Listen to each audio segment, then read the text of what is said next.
Well, howdy, y'all. This is your hillbilly host, Dave. Welcome back to the Wicked Wild. And we have a special event to celebrate a very special young creature. Some may know it as the woodland schneef shark or the backcountry blow bruin, the elusive snow urchin, maybe even if you're feeling fancy. That's right. We're here to talk about the cocaine bear tonight. And I, for one, am incredibly excited about it. But first, I feel like we need to toast to commemorate this special event, this special night. So I'm going to raise my bear shot glass. So I can see there to the cocaine bear. Here's to those who wish us well, and all the rest can go to hell. It's got like little bears, except for me. I'm feeling a little. I didn't realize I need to have my bear. Some of us might have seen each other. Exactly. I got a Mothman action figure. Does that count? Can you put liquor in it? I can. I mean, I can dip it in liquor and lick it off. That would make for some good YouTube. Maybe at some point we'll do that. Do a side channel. So before we get to reviewing this masterpiece of creature feature goodness, I want to talk to my host here. And we're going to start with John up in Detroit, Michigan, as he told me I need to pronounce it. You pronounce however you like, sir. Exactly. So I have an important question for you, John. Let's hear it. Let's just say for some reason I might have some information that you have had a new knowledge, a new education in the recent days. So tell me, what is your favorite kind of moonshine right now? Oh man, that's so funny. And I think I would be considered just a city slicker if I didn't say the Blue Flame. The Blue Flame, which is also that's the overproof. That's the serious lightning. That's the 128 butane, as some call it. Yeah. Yeah, some people have a little problem with that one, from what I hear. I don't know who has got a problem with that, but we didn't get to talk about it. But you know why overproof moonshine is blue? Tell me about it. Teach me. Well, that was special. That meant that you had an extra strong batch because the corn mash was actually eating the copper of the steel. Oh, that's what made it blue. So if you see Blue Flame, that's what that's talking about. Did they also, Dave, where you were from, did they also call it blinder shine? Yeah. It's also blinder. the kind that would make you blind sometimes. Because sometimes people that were not above reproach would fake Blue Flame by putting a little ethanol in there in the mash. Yeah. Anyway, so Blue Flame going hardcore, going to kill those brain cells in an efficient and timely manner. Very humane of you. Then we got my buddy Jamie up in New York, and I have an equally important question for her. And I think I know the answer, but it's important for me to ask. So, what is your favorite kind of biscuit now? Has to be described. It's the size of a cat's head. Exactly. So, I couldn't be prouder. It's a cat head biscuit. The cat head biscuit. Sometimes it has blueberries and icing, but you know what? Just as it is, just plain as long as it's that size, though, it's got to. As long as it's that size. We're giving knowledge out here over the last weekend. For those that don't know, over the last weekend, Jamie and John and a couple other good friends got together with me down here in East Tennessee, the epicenter, the ground zero of cocaine bear lore. And we got together, but unfortunately, our buddy Eli didn't get to come down with us, but he was certainly missed. But I do have an important question for you, as that I was inspired through this movie. All right. And we've talked about, growing up in the woods and some of the things that goes along with that. And, pocket knives are, just part of the culture of living out in the mountain areas. So I did want to ask you kind of, what would you recommend, or what do you think is the best kind of pocket knife to do some nom nom of Colombian Bam Bam off of? I with that scene, I thought about that. And if they were true country people, let's be honest, your actual folding pocket knife, that was when you went to town or church or somewhere nice, right? That's your safety knife. That was your safety knife. The real knife, when you were out doing stuff like that, was your buck knife. So you gotta go with the buck knife, longer blade, a little wider, get you a good scoop. You know? And then you die. Well, I mean, hey, I watched 2 children each eat it, even though they spit it out and have no side effects. So, like, honest, I'm starting to think Colombian cocaine is apparently just pixie stick dust. Yeah, uncut cocaine has zero consequence for Yeah. 10-year-olds. Yeah. So. I say drink a whole cup of it. The fact that we're complaining about that in this movie, we'll have another conversation. Exactly. The fact that you're looking for anything realistic. I just want to say this up top. Any of the complaints that come from some people here that have to do with anything being realistic in a movie called fucking Cocaine Bear. Based on a real story. No. It says inspired by true events, Eli. And the true events Inspired on a real story. True events are at the top of this movie, and they are almost exactly as it happened, and that's all we need to know. And then guess what? The rest of it is fabricated and complete nonsense because it's called fucking Cocaine Bear. So go ahead and rant about the things that are unrealistic when it has to do with a bear that did cocaine. You know what's weird? Coming in hot. You know what's weird? Not one of my complaints. That's actually not one of my complaints. Okay. But you guys are sitting there talking about how drugs had no effect on children because that was just absurd. I wanted to see some high kids. I don't think I was asking for too much. I think they were a little. Anyway, we're hijacking. I'm sorry, Dave. I'm sorry. That's okay. We're going off course. Before we get into it, and you can see this is going to be a hot one. It's going to be a good episode, which is why it deserved a toast to get us fired up here. So, but before we get into that, we're going to do, as we always do, our on the fly synopsis. And since Eli was the synopsis, hold on a second. Are we missing something, guy? Oh, you're right. And are we missing something? Notes. You are right, and I apologize. I got some tasty licks here. All right, must apparently have gotten some gold mined out of the underweb. So I'm going to hand off to Eli to do his wicked whispers. Listen, people, we are living in a glorious time. For those of you who love conspiracy, cryptids, paranormal, supernatural, it's a wonderful time. Every week, it's just a treasure trove, and I got 2 good ones for you guys this week. Are all 3 of you familiar with the a couple years ago, the people dressing up as clowns and no one was really sure why or what they were doing, right? What if I told you in Santa Cruz, California, they got a new threat. This time, it's not somebody showing up as a clown. Cocaine bears. No. According to a local news station, KY3.com, over the last week, a man has been randomly showing up to their beach dressed as Cookie Monster, yelling, berating, and kicking sand at people. Weird thing is, no one knows who he is or where he comes from. They say he just kind of shows up and just disappears. He has chased people. So far, he has not hurt anybody. The police are asking for information, telling people to avoid him and call the police. But apparently, this Cookie Monster is elusive, and they cannot get a hold of him. So if you thought the clowns were bad, because I remember at the time that was happening, I worked at a cell phone retailer out in a kind of ruralish area. And as I was standing one night, some guy was just standing across the street on the wood line dressed as a clown, which many people called the police about. This may be scarier. A man is dressed, there's people now dressed as Cookie Monster just showing up to yell, berate, and kick sand at you. So be careful.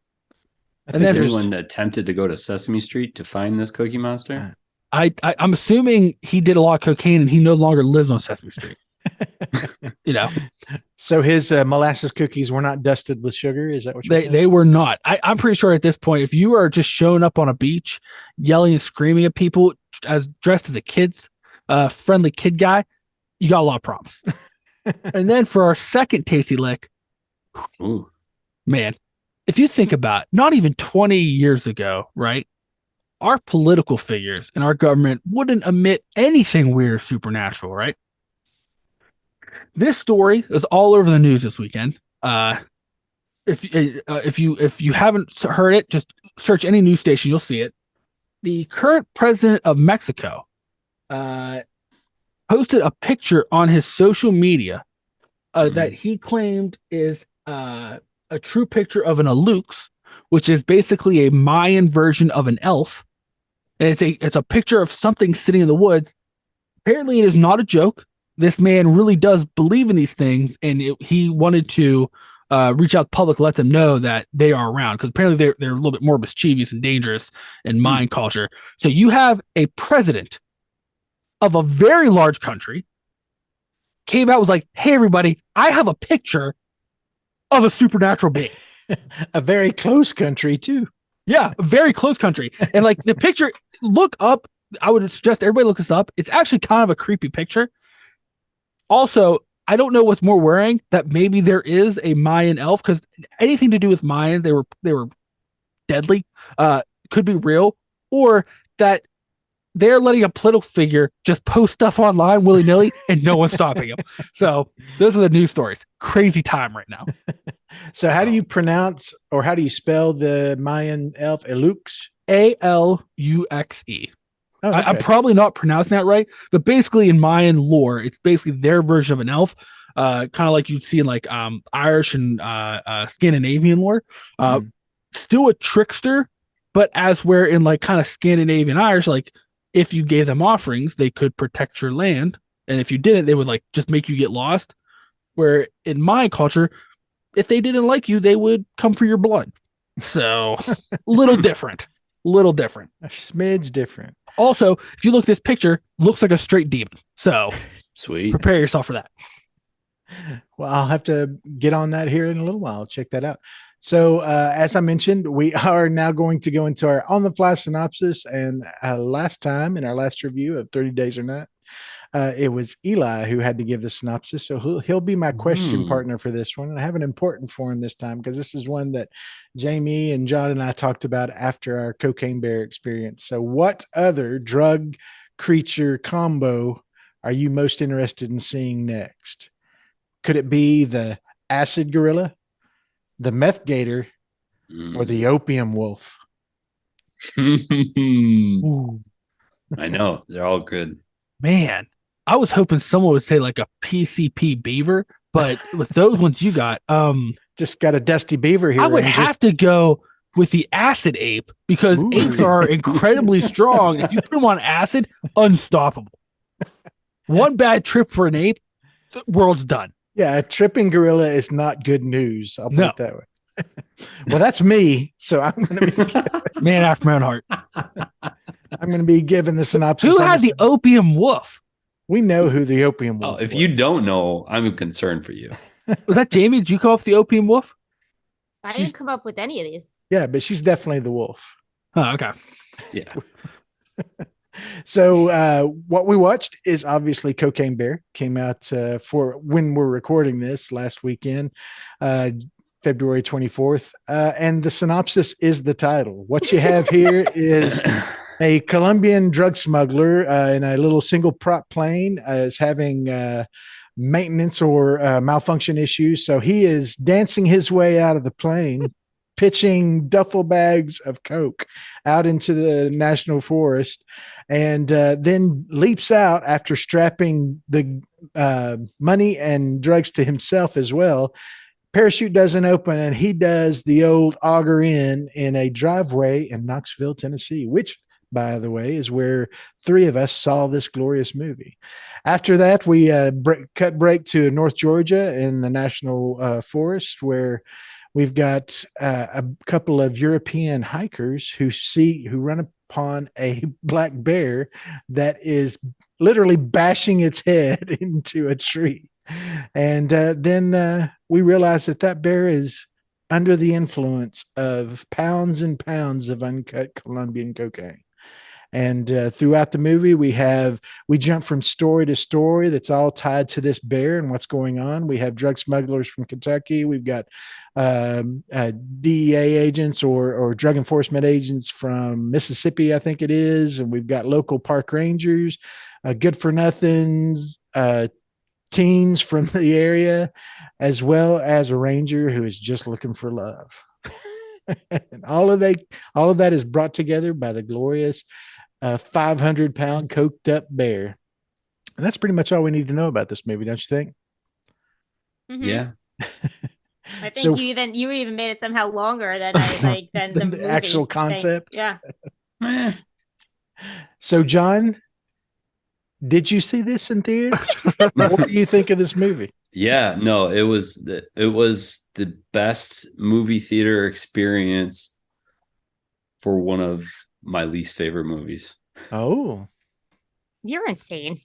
so I shouldn't say least favorite movies. That's Yeah, probably being seriously. slightly hyperbolic. It was just like it was probably one of the least entertaining movies for me. Okay. It was fine. It's a movie. It's just it wasn't for me. That's it. That's it. literally it. All right, Jamie, jump in here. So yes, I got to go see this with a bunch of friends. I think part of that definitely made the experience, like Sean said. Like honestly, like at my age, whatever, I hate saying, like, I haven't done that in a long time. Like a group of friends go to the movies, especially when like you're gung ho to see it. Like I'm not even trying to doubt. Like I sat next to Dave, and like the fact that you were so excited to see this movie, and then that you were like enjoying it, like you can't not feel that joy and that excitement. But I also enjoyed it, so it's not like it's like two of us sitting next to each other. Then again, I had a spoil sport on my other side, so like, but that helped. But the other thing is, like, I went into this movie honestly with low expectations. Like, I know you were very excited to see it, but like when I was seeing like I only saw a couple commercials for it. Like, it's not, but like, I was afraid of how stupid it was gonna be, and the humor, there was barely any humor. The commercials are not very good. They don't show you a lot, and they don't do a lot besides make it look like it's just like really like in your face dumb, like a bear did cocaine, like saying like whatever. That line is in the movie. It plays totally different when it's in the movie than it's in the commercial, and the movie like far exceeded my expectations based on the commercial. So I went in super low. I was excited because we were all excited. We made this event to go see it and whatever, but I didn't have like super high expectations for the movie itself. But it exceeded them, and I thought it was a good movie. I thought it was very entertaining. I thought it was exactly what you get in that title. It didn't do really any more, any less than just like literally a bear on cocaine and the rampage he's causing and people trying to get away. And then those characters are all a little quirky, which I liked. I thought everybody to a degree played those characters with their full heart and full, like they were into those characters. I don't know if they loved the script when they read it. I don't know what, but like, I thought everybody played their characters well and with gusto and enthusiasm. And I don't know, I had a good time with this. I thought it was very entertaining and a lot of fun. And anything you could ask for in a movie called Cocaine Bear. I just want to remind everybody that like what you're getting going into this movie is exactly what the movie is. Exactly. And yeah, we talked about, and we'll talk about it here in a little bit more. It gives what it promises, which is a very simple It's a bear concept. on cocaine. And that's about it. All right, Eli, jump in here. I went and saw this with Jeff actually. I was going to go see it. Jeff was around, so we went to see it together. I was really excited for this movie. A lot of the I made the mistake of looking at some of the pre-interviews where they're like, "Oh, it's just absurd. It's almost like absurd 80s film, just crazy." And like I was like, "Oh man, this could be really good." I was very disappointed. I really did not like that movie. It's a shame because there are parts that I liked a lot of the stuff with the bear. I really liked the scene at the gazebo. But the rest of it I didn't like. And I know I looked in because I was like, man, this is not what, to me, it wasn't what some of the interviews and what, like, especially like Elizabeth Banks and stuff that was promised. And then after the fact, like, well, it's a dark comedy, but like, it wasn't to me. Like it felt like they just did some awkward stuff and that was supposed to be the funny thing, but like it didn't play off. And it reminded me a lot of when I was sitting there. I was getting angry because it reminded me of The Dead Don't Die, which I hate with my whole heart and soul. And like I felt like and it's a shame because like this kind of fell in the same track. So I was like really disappointed in this, and I thought it was a shame because there are moments in this movie where it's just absurd what I want it to be, with just a bear coked out of its mind, just going scene from scene, just tearing shit up. And I got some of that. And then I also got about Carrie What's Her Nuts, who there was no reason for her or those kids to be in this movie at all. It could have just been the bear and the drug dealers. She's useless to me. I don't want to ever see her in a movie again. She burned us once with antlers, and the fact that they let her in movies anymore is a shame. She should be on probation. Is that what she should? Like, she should be on probation. Whoever that blonde kid is, they should just fire him now from any future movie he may ever want to be in. That girl, she deserves to be grounded until she's 36, so that way she can save us at least for 15 years from seeing her in another film. And Carrie Fisher, they just need to, or whatever, not Carrie Fisher. What's her name? Carrie Russell. Yeah, yeah. She just needs to hang it up. They just need to take her SAG card. move her. Yeah, just that move might her be a on. bit extreme. It's but not. And no- she It's just, not. I mean, she was just playing a mom and she played a mom. Like there was no. She like once again, and I think this was like that, like their version of dark comedy, which was really funny. She realized the kids did cocaine, and just like, Well, yeah, she had to save her Yeah, daughter. what's she It's gonna do like, about it? well, punish no, but them like or if you're save her gonna, daughter's life. no, I say if you're gonna do like this absurd comedy, do something with it. Not just like, I know you did cocaine. Here we go in the bear cave. And you're like, all right, funny, Carrie Russell. Hate you. I you know, it's a shame because there were some scenes with the bear I really liked. There were some really cool kills. The ambulance, I hated that park ranger, but the ambulance scene I enjoyed. That ambulance gazebo, scene was the best part of the movie. yeah, that gazebo, Hands down. it was the only part I laughed in the movie was the gazebo scene. And like that felt like darkish comedy. Like I kind of wish that's what had been through the movie, but yeah, I really didn't like this. I won't watch it again. Fair enough. So for me, and of course my co-hosts, they know this trailer first came out October of last year, and I saw it and immediately posted it on our community Slack that we share, that I was so excited about it. And at that time, my idea was I'm going to get all my local buddies together and we're going to go see this movie. I had no idea at that point that we were going to put this whole little event together over the weekend and do it together. But as that started to solidify, I got more and more excited about this because, and to your point earlier, Jamie, I genuinely believe this is the kind of movie that really benefits from a group watch. I mean, it is the kind of thing that I'm not having to read friggin' subtitles or look for nuance or symbolism or anything. It's all very upfront and forward what it's going to be. So it's a great movie to sit there with your buddies and be talking and watching and laughing together. So the fact that, and this is probably a big part of why I really enjoyed it, this movie so much, and why I had such a blast, is because I was sitting between Joe Ferry and Jamie, and both of them were into it, and they were laughing at the same times I was laughing, and we were all kind of elbowing each other and getting reactions from each other. We were kind of feeding off of the jokes that this movie. I can imagine if you were sitting next to somebody who wasn't getting into it or was rolling their eyes or anything like that, you're having a different experience than I was, because Joe was next to me guffaw laughing and I was belly laughing, and then Jamie was having a good time and laughing along with us. So my experience in the theater was what I was hoping for, was that I would get to see it with people who would be along for the ride, who would say, you made a movie for $30 million called Cocaine Bear. I am all about going and seeing your movie. I'm here for your stupid joke, your 80s montage. And that's what I got. And honestly, it was from the very first of the movie when Jane from Jefferson Starship starts playing, and Jamie and I looked at each other and said, Wet Hot American Summer. It's literally the exact same theme that they opened that movie with.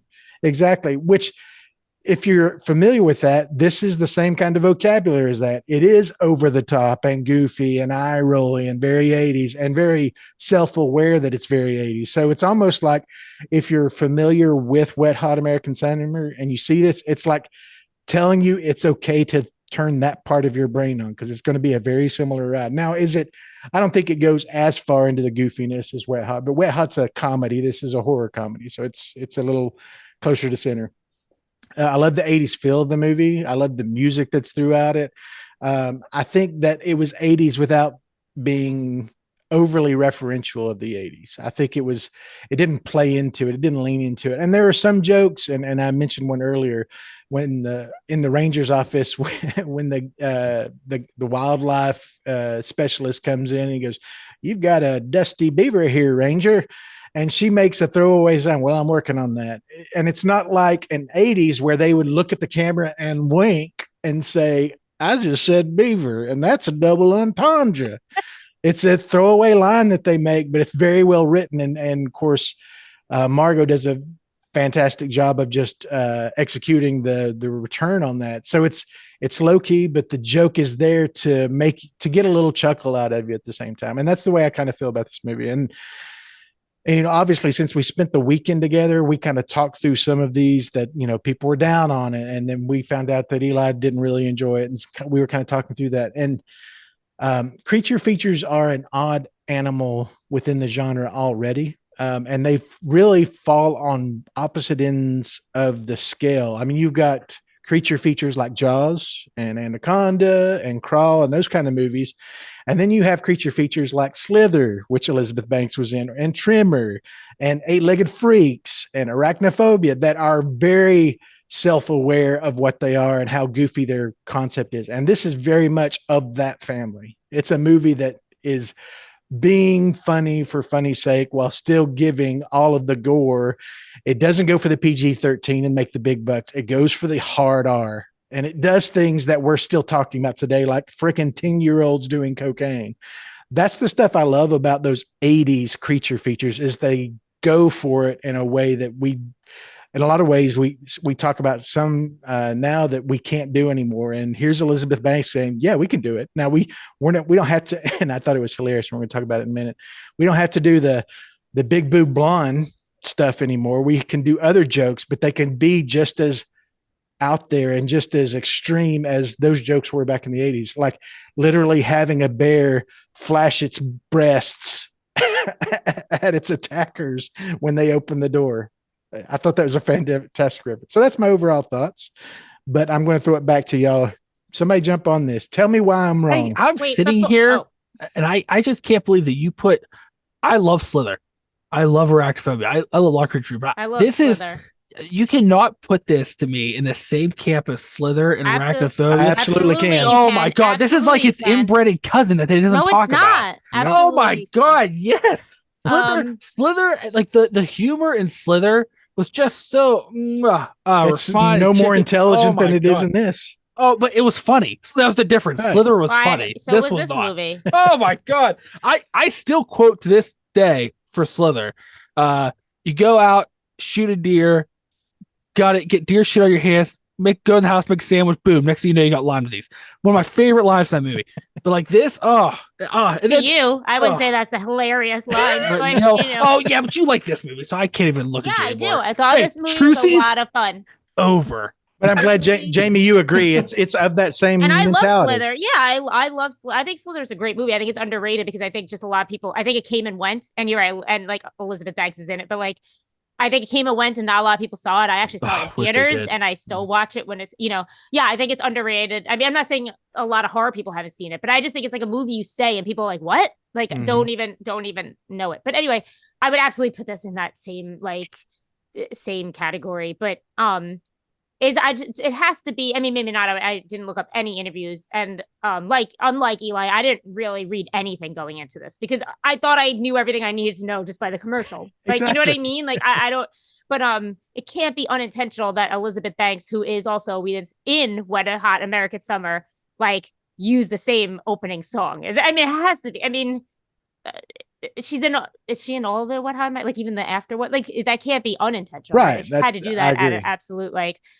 And Wet Hot American Summer, although goofier, I think is bad. I would say. I know it sounds like it's probably smarter than this movie, but just because it's more nuanced and it goes a little bit further and it's more Mhm. a little more in depth. I hate to say that because it's a dumb plot also, but this is literally one plot. It's a bear that did cocaine, and then you have three different groups of people Dealing with in it. the same forest at the same time, whether they know that a bear did cocaine or not. I mean, in the beginning, only the children know, and then only the park ranger, but she doesn't make it very long. So it's like the people in the park don't really know, like the drug dealers don't know, and they're dealing with their thing, and the cop doesn't know, and he's dealing with his thing, and the bear I thought could have been a lot. This is what I think what I feared could have been a lot. I know that sounds weird, but like stupider. Like they did the best that they could. They towed a line with a bear that did cocaine without acting fucking cartoonish. Like having like, and I know you don't like smoke. I'm just saying, like, let's pretend it's like without him literally sitting there going, "Woo." Oh, guys, like they did as much as they could with a bear that made it feel. And I know I said I wasn't gonna go realistic, but I'm saying like they made him still do bear things, Right. just amped up on cocaine, which I appreciated because I really thought we were gonna get a bear doing like fucking dances and like nonsense. Like, Right. they tried to keep they towed that line, but they tried to keep it in a more like, what if a bear did cocaine? And Right. this is, I mean, they did have it dry hump a drug dealer, which was pretty They did. fantastic. and that was the moment where I was like, well, but I would like to say like, otherwise, even when you first see him, it's more just like rampage and carnage Right. and like, and like and rolling around, which is like kind of fine because it's an animal on cocaine. Like who Right. knows what the fuck, like Well, in this case, and more, I thought about it afterwards, and Jamie and everybody, but mainly Jamie too. I'm interested in your take on this because I actually appreciated they went full CGI with all Yeah. the bears in this, because then it gave me permission to know this is not real, but I'm going to see some really crazy stuff with it. So Yeah. I appreciate that in this case, most of the effects were practical except for the bear, which was very CGI. So it gave me permission to not worry about a bear having to be trained to do all of this nonsense stuff. I knew that it was all kind of fantastical in that way. So although it didn't help me it didn't help me at the end when you heard me go in the theater. But like, Oh yeah. I know which scene you're talking about now. Yeah. It just, to me, I really like, there was parts of bear. I just wish the movie was more about the bear, because there's that part in the center. Like, I honestly, that park ranger, that like none of that mattered. I didn't really find her funny. That dude she was with wasn't funny. Like the guy from Modern Family. Yeah, it was useless. Carrie Russell and her kids, like that was useless. That the lot of parts I enjoy this movie involved those two drug dealers. Like that scene in the bathroom, when they're in the bathroom, like I did kind of chuckle with that. Mm-hmm. Like I said, there was that, like, I wish we'd have followed them and it been more about the bear, because there was at one point, I think kind of after you kind of see the stuff with the bear, and then it's setting up all that nonsense with the park ranger and all that stuff. Like I felt like I sat there for an hour and nothing happened. Like I'm just listening to this park ranger say her nonsense. I never had that I experience. never felt that. It just dragged on. No, I feel like they put as minimal as they had to keep my just God. being bear, and that's why you say when like they I were want all bear, like bear, when bear, you bear. said but that's not gonna work as like a movie. It's like they I put disagree. so much of it in, and it's like they did as little with the plot as they needed to, and I'm fine with that. Like when you say like Carrie Russell didn't matter, she didn't need to really. They just needed some through line for bear. There was came up with random. Because if you look at random through lines. arachnophobia, even setting up stuff, there was always a spider and always cut to a spider. And like I get like a spider is different than a cocaine bear, right? Yeah. But like in Slither, like you would see the things like it's still different because they were subdued at times. Like, but you have it's literally a movie about a bear on cocaine. You could have done something. I don't know. But like he's just dragging those parts, and really like, and once again, like and then I kind of think too, like I said, if you look at the interviews before it came out, this is a comedy. Then after it came out, it's a dark comedy. But to me, it really wasn't a dark comedy. It really wasn't a comedy except for when those two drug dealers were in there. Like they're even the lines to each other. Like I felt like Ray Liotta. I don't know what the point of him being in this was. Like I feel bad. This is the movie he went out on. Like this movie just did not sit well with me. I'm sitting here just flabbergasted. I'm with you. Flabbergasted on what you guys wanted from a movie called Cocaine. I wanted. I'm not Slither. sure what movie you watched. I wanted a movie. Like I was hoping it was going to be just one of those insane. Oh, you know what I was hoping for? Ticks or mosquitoes. You remember that from the 90s? I never saw those. Oh my God, they're about giant ticks or giant mosquitoes. Like it's just an insane film about these giant ticks and mosquitoes. Like that is what I wanted. It was just this absurd creature feature, and instead I spent what felt like 45 minutes watching this lady park ranger walk up the hill trying to flirt with this other guy. She died. She's like one of the first deaths in the first act. characters. But it was not a quick Christ. death.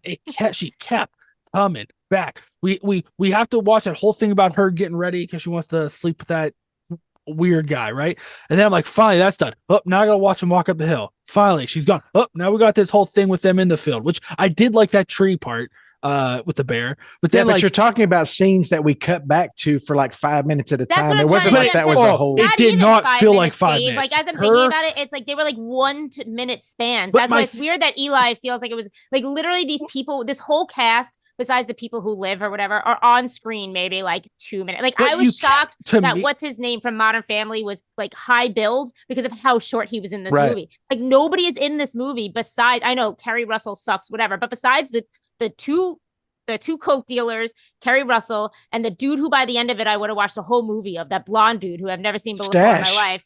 I loved him, but like those people are the only people who have more than like 2 minutes in this movie. my point is like when those characters drag, which I feel like I'm not the only one that can't.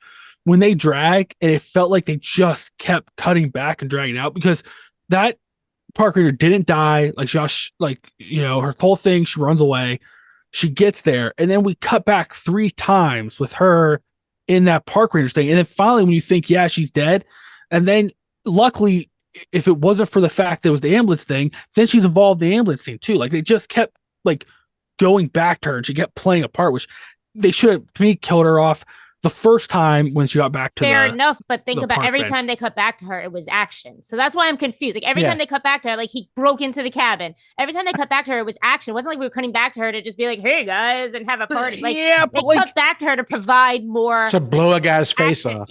But they could have done other stuff with that bear, and like okay, like those high school kids, like you have them go after those high school kids. She didn't need to be there, and like to your point, she blew that guy's face off. That didn't matter. Like that was like some sort of supposed to be a joke in my mind. Yeah, I laughed. That did not. Oh, that I did laughed. not do anything for me. She shot him right in the fucking face. Like, Because like I they laughed. already did the joke when she accidentally shot that guy in the butt. So like it's a second time we're now doing that, and it's like all right, except for this time she killed somebody. Like it's just I don't know. I was hoping for an '80s just insane creature feature, and I felt like I didn't get that.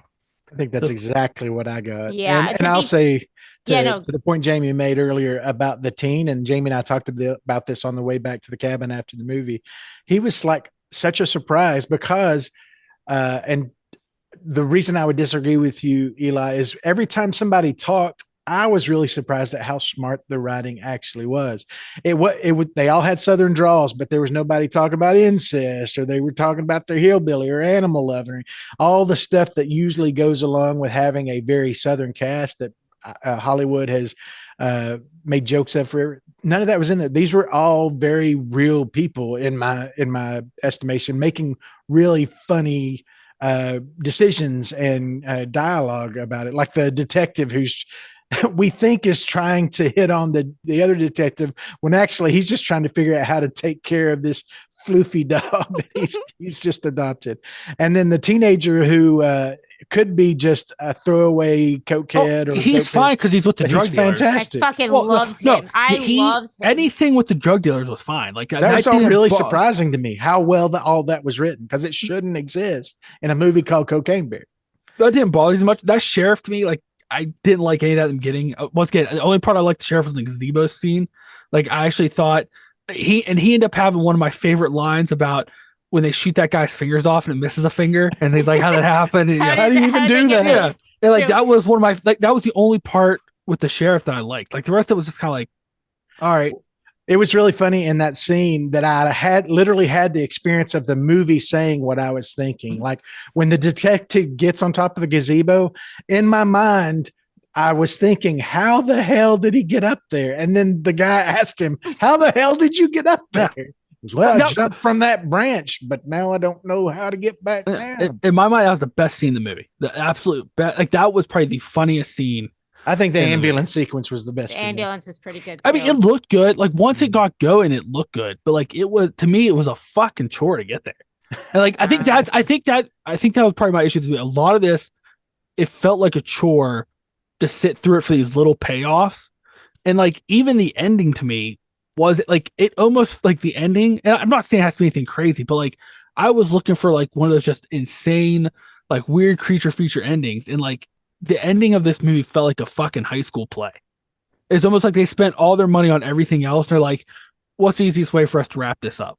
And like, that's kind of how it the felt. ending might be the only thing I didn't care for, but it didn't matter because it just needed to end. Like, and I'm just happy. And spoiler alert, but I'm just happy that the bears didn't die. That's all. Like my whole not fear, but going into this, granted they were CGI, whatever, was that we're going to get Cocaine Bear, but that naturally, even like Jaws, one of my favorite movies, is we have to kill the Cocaine Bear in the end because he's decussed. No, he was allowed to go on a rampage. Sorry, she was allowed to go on a rampage, cause all this mayhem and carnage, and then just like live happily ever after at the end with her babies. And it was like the cutest thing ever. And I just want to say though, talking about 80s or 70s, because I don't know the year, but like that same night, you two went to bed, but like as it started, but Joe put on Grizzly, which what year is that from?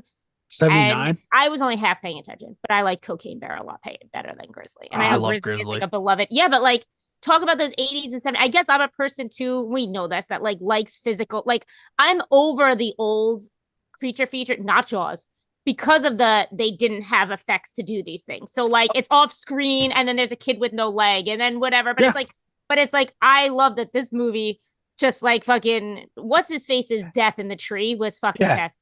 Literally Like, lock the camera on him while he's mauled, hanging from a tree. and then smushed and then thrown onto the floor and splattered again. And like, you know, the ambulance scene, like those things in a movie like this is what I want. So watching an 80s or a 70s creature feature doesn't do shit for me. Like I think creature features only became a thing for me in more modern times when they could go batshit and off the wall with them, because old creature features to me are just like, okay, here's some footage of a real bear, but like that's not going to do anything because he's a real bear. Now here's some footage of a person with some blood splatter on them. Okay, now here's the footage of the bear again. Let's pretend he's mauling. Like it's just like, Yeah.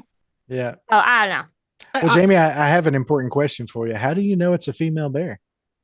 Oh, because she has a vagina that's in the complete wrong place and anatomically. And we all noticed that in this movie. And of all the things, they couldn't fucking fix that reference. All of a sudden, his ear is supposed to be where her vagina is, but his ear is where her nipple is. I'm so confused on this whole. I don't think that word means what he thinks it means. Yes. Maybe you need an anatomy class, sir. Who is that? Eddie? Eddie was pretty good too. Yeah. Like those two drug guys, like I like them a lot.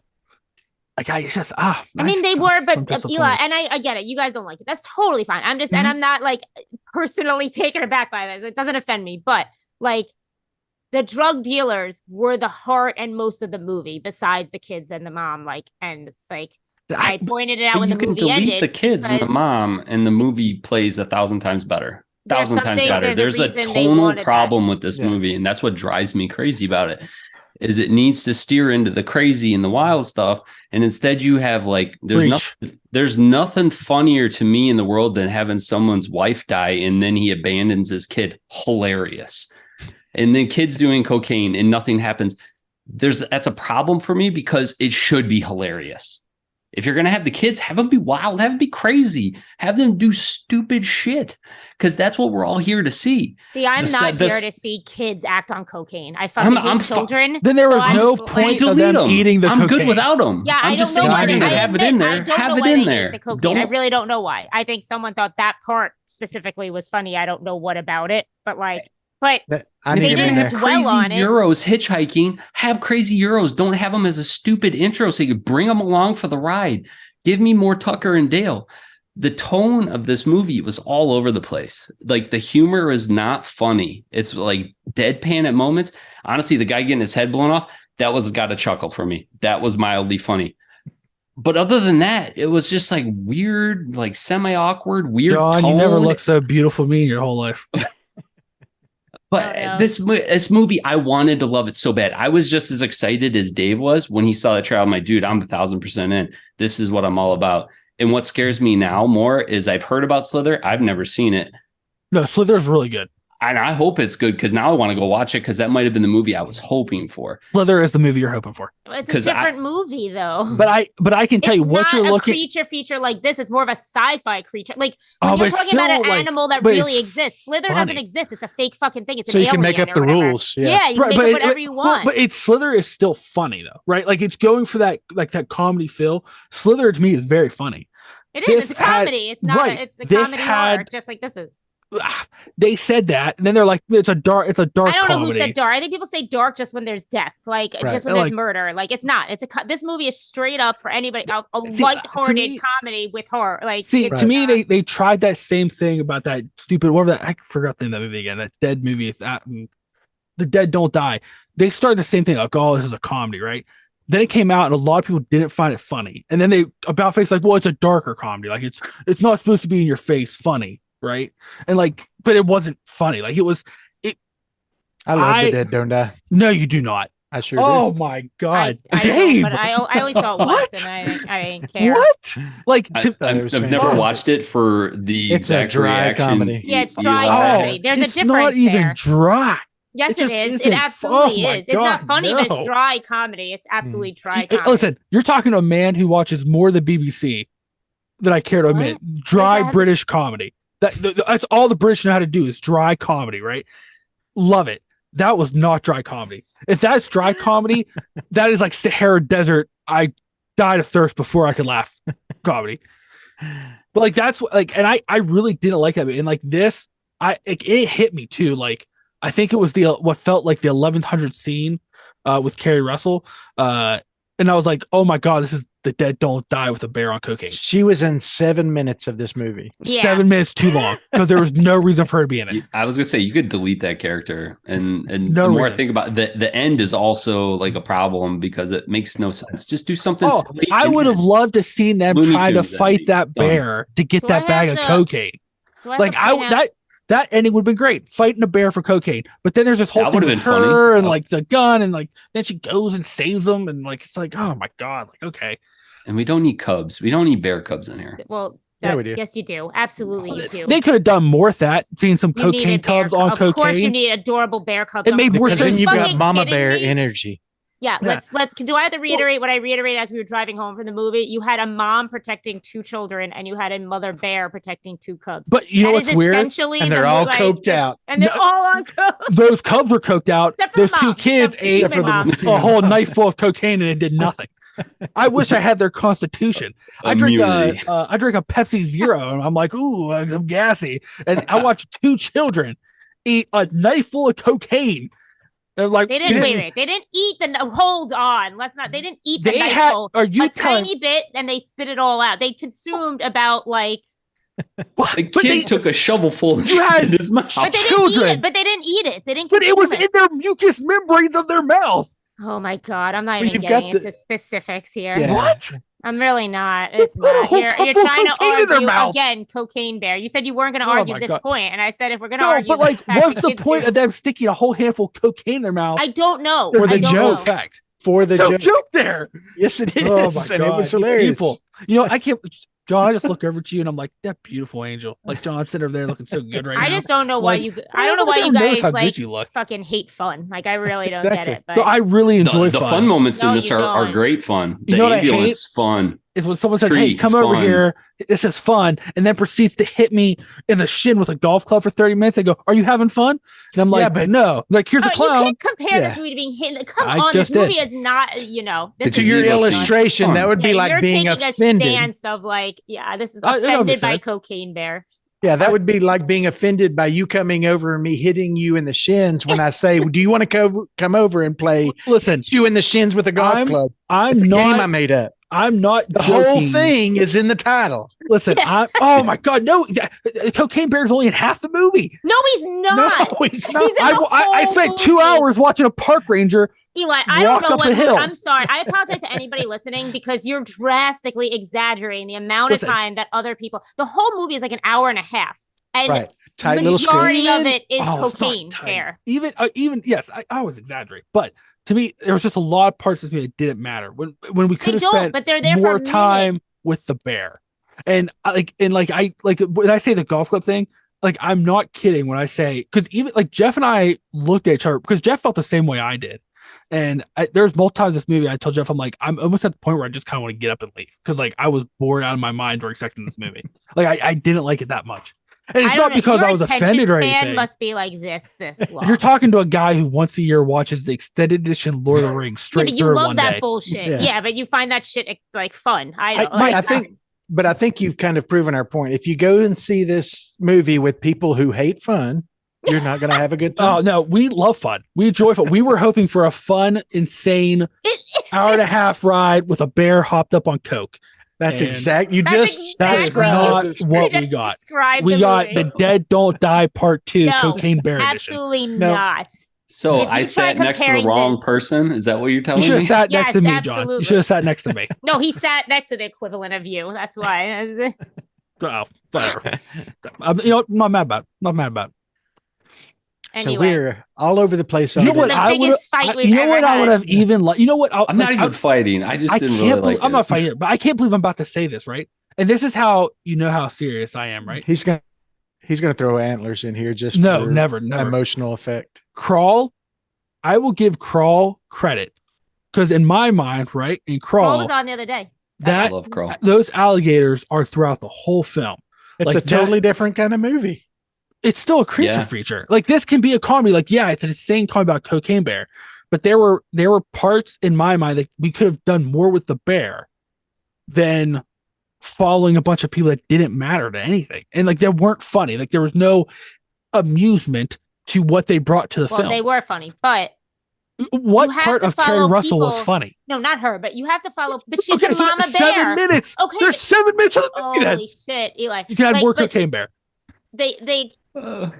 You can't have. You have to have people for the bear to kill. Crawl, which I love, only has 2 fucking characters, and they live. Like there's no. It's a different movie, and that they're just stuck by a threat that happens to be. To your point, you have someone to kill, right? We all knew that bear was not going to kill Carrie Russell or those 2 kids. They could have literally replaced him with 3 more people that I could watch maybe choke out bear. Die, oh, there's no way in hell. There could have been 3. They could have replaced them with other people, and I could have watched a coked out bear. I could have had more insane things like that ambulance scene happen. Instead, I got 1 ambulance scene. And then I got 1 ambulance scene worse. Because I didn't really see much of. Well, it doesn't have to be just in an ambulance. I mean, like that level. I mean that level. So I thought all the deaths to a degree were that level, but that scene, as hilarious as it was, really borderline on pushing it into fucking too goofy. Like it really did. It came so close to me saying, "All right, this has to end. This is getting." It doesn't even have to be that goofy, but if you think about it, right, we really only see the bear kill. We see the bear kill. The guy in the tree. We don't see the bear really kill anybody in the ranger station. We see the ambulance scene where the bear really only kills the ambulance guy. He doesn't kill the park ranger. He grabs the guy in the cabin. Mm-hmm. He grabs him through the door. He literally does the slasher thing of reaching through the door. We see him grab him. All right. We don't see the other stuff, right? And then at the end, we see Ray Liotta. So we see the bear kill 3 people? The people in the beginning. A creature? Oh, the girl, you mean? Yeah, the girl in the beginning. So we see a bear kill 4 people in a movie about a cocaine bear. More in there. He killed both the teens other than Stash. But we don't see that, though. We don't see that. Name a horror movie where you see every single I'm not saying every, but I'm also saying it's not a lot of kills based on a movie about a bear coked out attacking people. That's all I'm saying. I think we got a higher account in Jaws. Eli, they should have had a picnic scene. Oh my God! Runs like through, Yogi Bear got a picnic basket and terrorized everybody. It's high out's mine. What like that. Oh my God! Yeah, right. Like stuff like that. You could have had stuff like that. Said we watched Carrie Russell walk around for 7 minutes. But give me more of the ambulance scene. I don't care how ridiculous it got. That's what I was looking for. John, I just never noticed how good looking you are, guy. Look at you sitting over there with yourself. Wow. So let's calibrate because we've obviously been going back and forth for about 40 minutes now. Let's calibrate. What is each of your favorite horror comedy, funny, adjacent, whatever you want to call it, creature feature on that side, on the humor side, not on the hardcore side? You got to remind me of some of them. Tucker and Dale. It doesn't have a creature in it, but that's the type of comedy I was looking for. But that's not what he asked. He asked creature feature because favorite comedy, sure, Shaun of the Dead. I couldn't name you a creature feature that's Piranha, like hilarious. Slither, Piranha. Tremors. There you go, Piranha. Tremors is trash. Arachnophobia. Tremors those is kind not of movies. I hate Tremors. Oh man, honestly, that's a hard one. I say for me, it's probably a tie between Slither and Tremors, but I also really liked Evolution. Mm-hmm. I didn't think Evolution was that bad. I really like that too. Tremors or Piranha, probably. I'm sure it's like real. I gotta, you gotta remind me of some of them. That's the problem. I'm sure there's others in there. I love Arachnophobia, but it's still too serious like for what we're comparing to.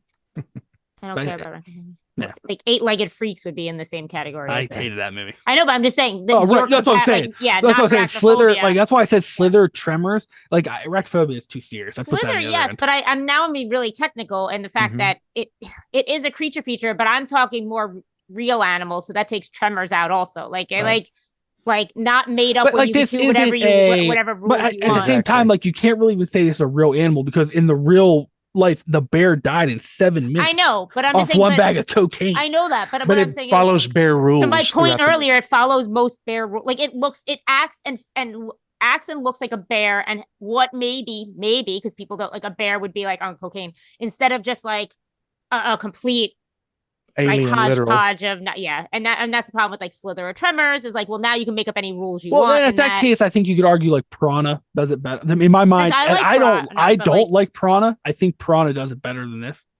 And I don't like Piranha. I would say even what's that one with Lance Henriksen and the robot dogs? What? There's one sci-fi dip supposed to be a comedy. It's Lance Henriksen and like robot dogs and robot rattlesnakes. It's atrocious. There are funnier scenes to me in that piece of shit than there was this. Like I'm just sitting here, I'm brokenhearted. Like normally I'm normally with like 3 of you guys. I feel like I'm in the Texas Chainsaw Massacre remake episode all over again. Well, it happens. It does. And I understand that that there are different things that people expect from their comedy. Comedy in a lot of ways is harder to nail down than horror is, because we all have different sensibilities, different perspectives, different sense of humors. This one, it hit me just right. I mean, and I was really surprised it was as good as it was. Not that I didn't think it was going to be funny.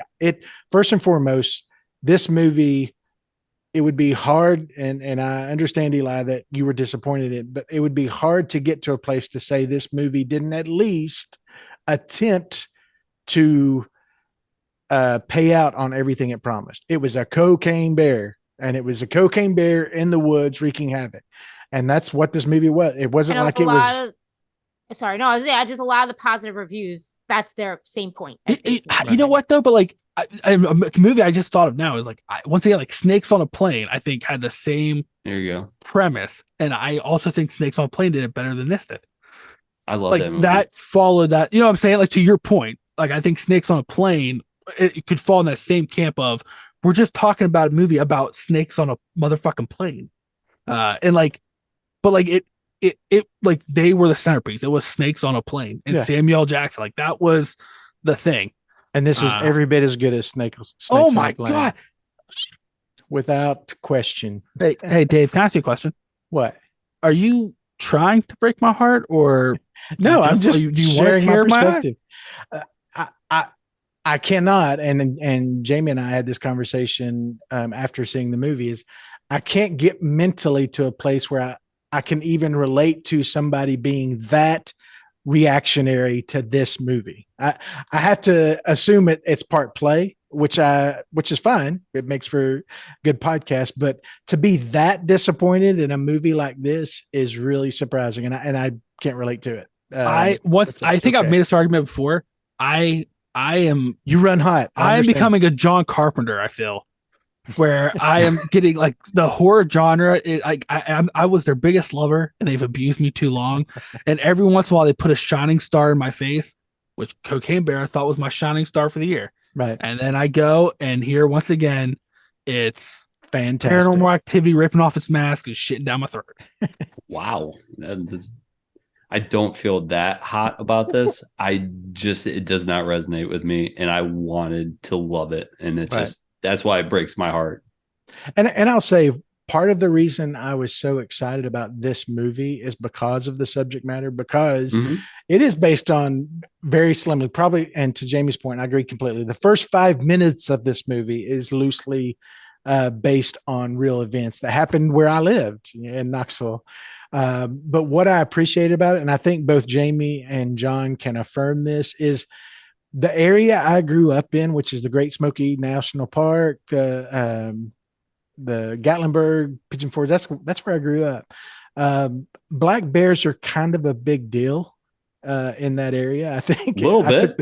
I took them to general stores and moonshine, and just black bears are everywhere. It's sort of part of the theme. It is our great white shark. The black bear is sort of the legendary creature around where I grew up. And I loved that they made a movie to kind of celebrate in a funny way this mythical creature that I kind of grew up with.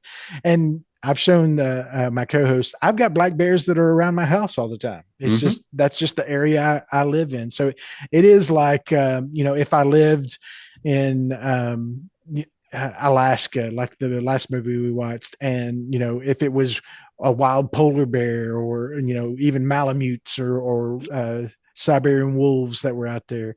It's what I grew up with, so it was exciting to see it get its own movie. And I saw Grizzly, and I thought Grizzly was fine, but I think Jamie was absolutely right. The problem with a lot of the 80s movies was they didn't have the budget and CGI wasn't really a thing to really have the creature get on screen and do things like trip balls in the middle of the gravel and grind and chase butterflies and do all that stuff that I really wanted to see in a movie about a creature that I kind of grew up with. He did see a butterfly. It was so and chased it off after mauling the girl. Yeah, he sees a butterfly. Adorable.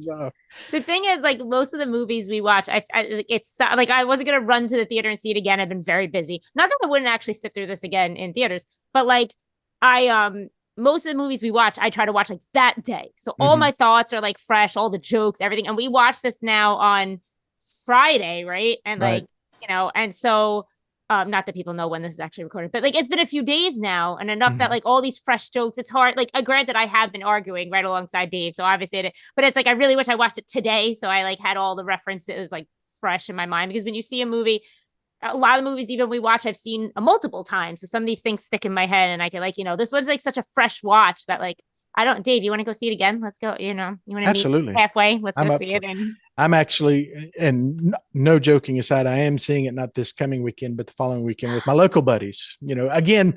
And I agree. I don't want to sit in it. And most horror movies I do because I hate people in general, but this is not a movie I want to go sit in a theater by myself and watch. I want to be with people whose company I enjoy, to see a movie like this and guffaw at. But when it comes out on streaming, I'm probably going to host a Cocaine Bear party at my house and have everybody over, and y'all are obviously welcome.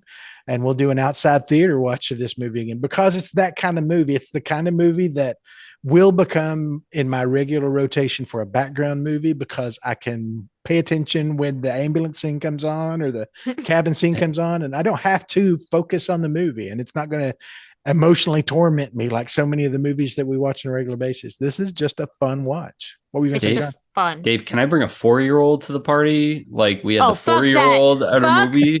That almost ruined the movie for me. So Eli, we sit there and a guy, I don't know if he's a single dad. I'm not going to presume his situation. Oh, he was there with his significant other, baby mama. She was there. I didn't see another adult. She was short. You couldn't see her head. I saw him and kids. And like one of these children was like 4, like he said, and talking the whole movie and very loudly, because children obviously can't control their like they don't understand they're in a movie theater. And he never once thought to bring this child outside the fucking theater. We I know in our watching, Jeff and I, we had what I like to call a pre-laugher, where they like they think a joke is coming, they start laughing, and then like no joke happens, they're like ha ha. And then like it'll just keep going. They keep doing it till the joke finally hits. How do they think a joke's gonna happen? Like anything, like like they'll think a setup is occurring and they'll start going and then like so it's a laugh a minute. It's not a joke, and then they like stop and go oh, and then like someone will start to you're like, oh, shut up. But to your point about bringing a 4-year-old, when Mary and I went and saw Barbarian in theaters, someone brought their baby. Oh, I've had that. That happened to me during Halloween. The Halloween remake, like the new set of Halloweens. It's happened in plenty of movies. I've had fucking babies in the theater, and I'm not really sure. Yeah, this one was very confusing, and the baby was very confused too. It was obvious. Yeah. So I do have just a couple of questions, or a couple of pieces of trivia. I'm sorry, we've kind of covered all my questions. The only question that I have left, and we've been doing the Who's Your Franklin. I wanted to kind of flip the script this week and ask you, each of you, who your Quint for this movie was. Who is the person you were surprised at how much you enjoyed them within the movie? Who's your? I answered it already. Stash. Yeah, that blonde dude. Fucking loved him. So what's funny is Eli brought up the bathroom scene. I actually hated the bathroom scene. I thought it was so fucking dumb when he was taking out the kid. Like, I don't know. I just thought it was dumb. And then the way they were acting right there, the things they were saying, they were obviously supposed to be dumb teenagers, but even the blonde kid had dumb teenager lines. And then even he was the one to wake up, and they threatened him. And I was like, he's iffy, but maybe. But once they started walking with him and he's playing 20 questions with them and he starts talking about his mom, I fucking fell in love with that kid. Like, he is the highlight of the movie for me. Yeah. Go ahead. I don't know if I could say Stash. I'd say probably the drug dealer whose wife just died. He was good too. He was my second. Eddie? Because like I was really annoyed by him. And I thought That's his story Eddie. was weird. Eddie. Yeah. And then like by the time we got that gazebo scene, I was like, oh my God. Like, When he showed the tattoo on his chest with John on it and started explaining, I did like that. I started laughing out loud. But to Jamie's point, Stash, the actor's name is Aaron Holiday. He's been the only other thing I could find him in that I had any reference to, and I haven't watched the show, but my daughter has, is that show Euphoria. He's on that show, but I guarantee you he's going to be in a lot more stuff really soon He was because so good. I looked him up. He's not Southern at all. His Southern accent, which is hard to nail, was totally convincing. And the stuff he was saying was so heartfelt. Like there was so much more heart. He like bought into the lines that he was given.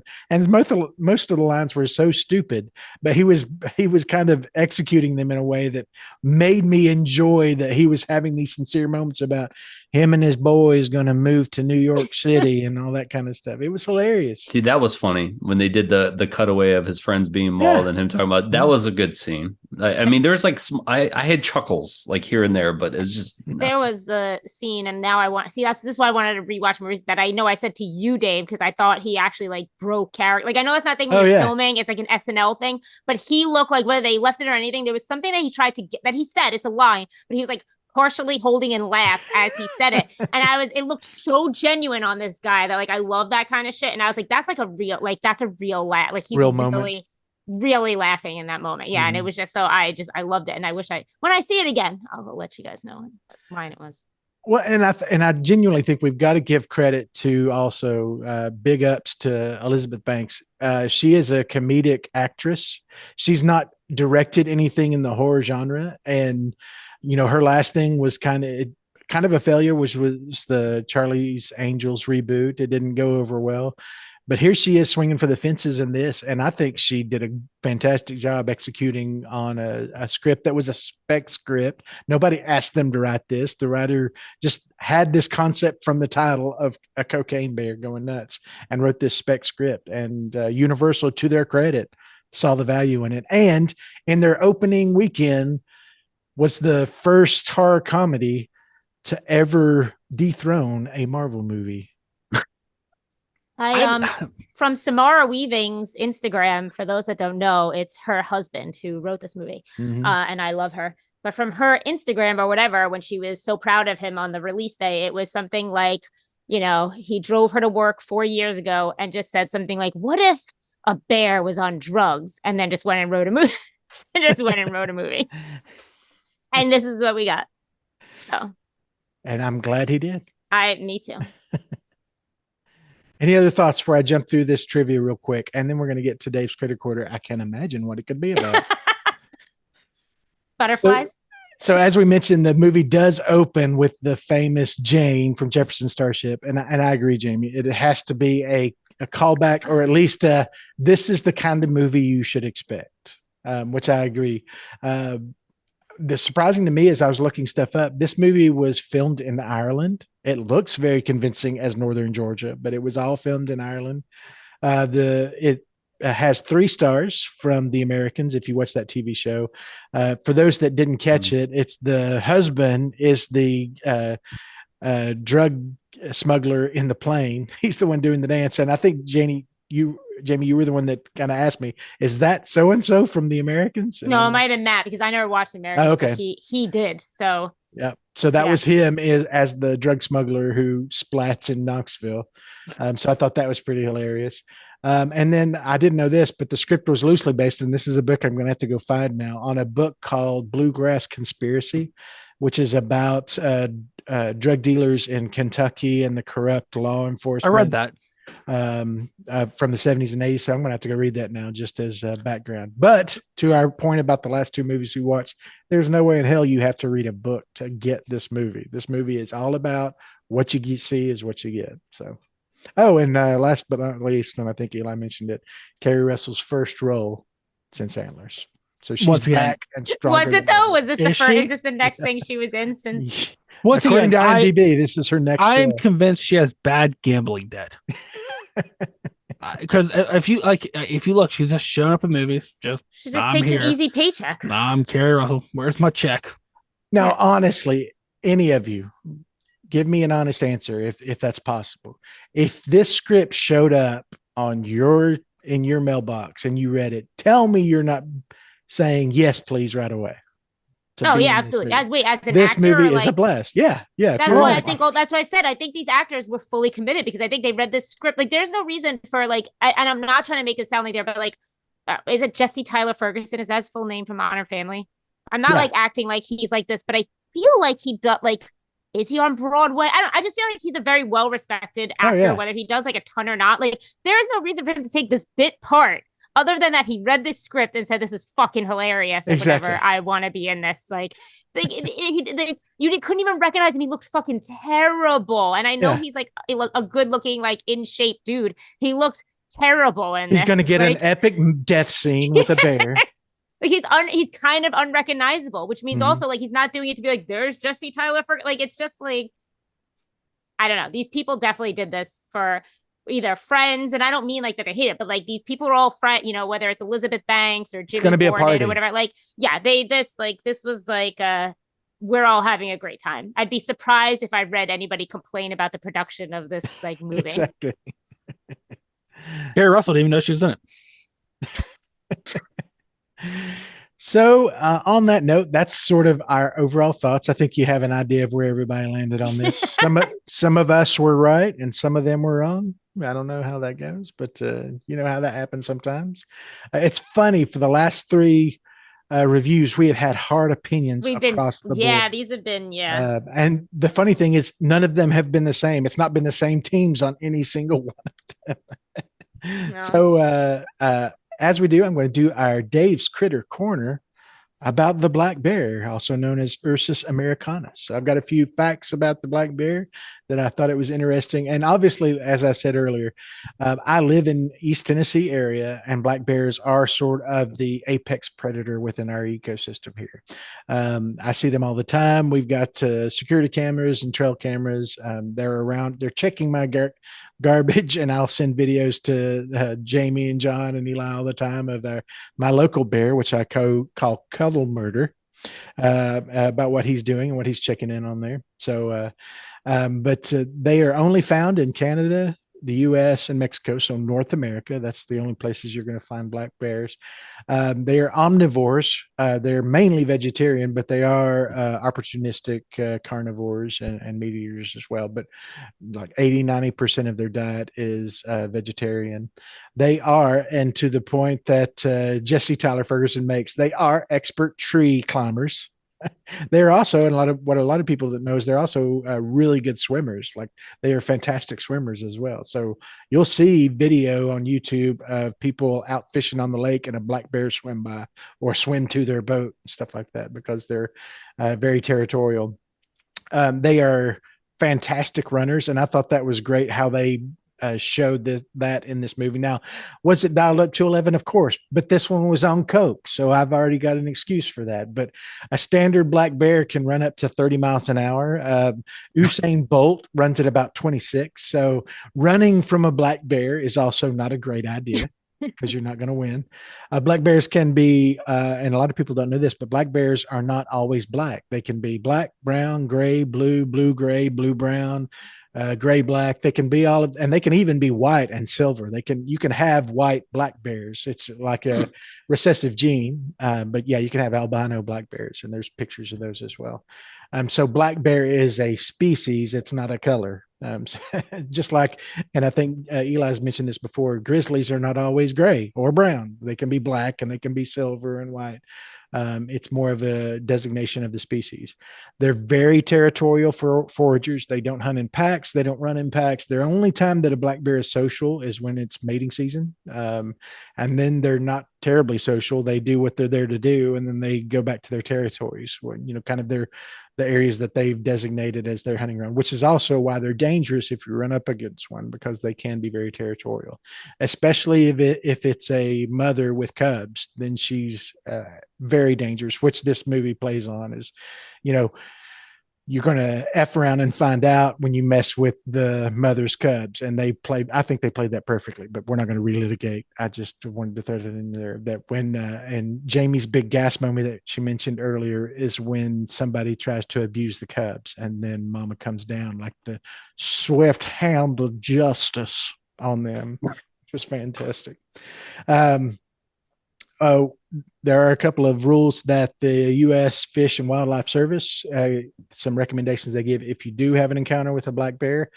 Most bear-human conflicts always seem to happen due to unsecured attractants. Attractants are like garbage. Like in the cabin that John and Jamie and I stayed in, all the garbage was in cages. You cage all of your garbage at all times. You don't leave loose food around. You don't leave. You certainly don't leave small pets or chickens and other livestock around, or that could attract bears.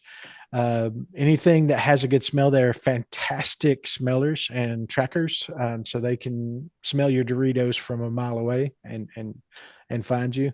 You do not run from a black bear. That triggers their predatory, their carnivore instinct, so you don't run from them. If you run up on one, you keep eye contact, you stand your ground, and you speak calmly but firmly the whole time. You keep talking to them and you talk firmly to them.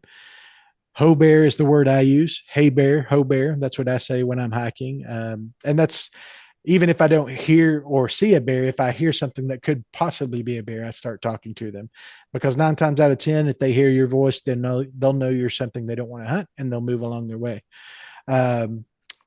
With black bears, you should be loud and aggressive. You do not play dead with black bears. It's the opposite of with grizzly bears. Playing dead with black bears is a good way to make them curious and get a vagina to the ear, as we found out from this book.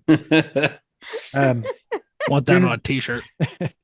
Do not climb any trees to escape, as we saw in this movie. And I thought that was pretty fantastic. They're great climbers, and you'll just corner yourself. That just makes it easier on them.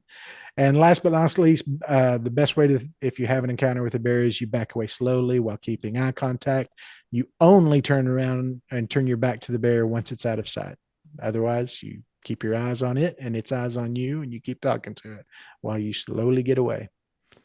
That's your black bear, folks. Any other thoughts? Anything else we missed? So Eli, boycott Kerry Russell. Fair enough. Yeah. I don't think that's going to be too hard to do. I think she might be done with horror movies for a while. She should be done with movies. I'm sorry. What were you going to ask? I was going to ask you what you're going to follow up this fine piece of film on Campfire Tales. Well, the actual true story of Cocaine Bear. The bear just kind of went into someone's yard, blissed out of its mind, no deed. So I thought we'd talk about a couple other crazy Tennessee killers. Dave, you might be familiar with some of them. Their legends are not super long, so I figured we'd talk about a couple of them. We talk about the White Bluff Screamer. Are you familiar with that? I am. The Flintsville Monster. Don't know that one. Oh, you're gonna learn. And maybe my personal favorite, the Tennessee Wildman. Of course, I know the Tennessee Wildman. Yeah, you do.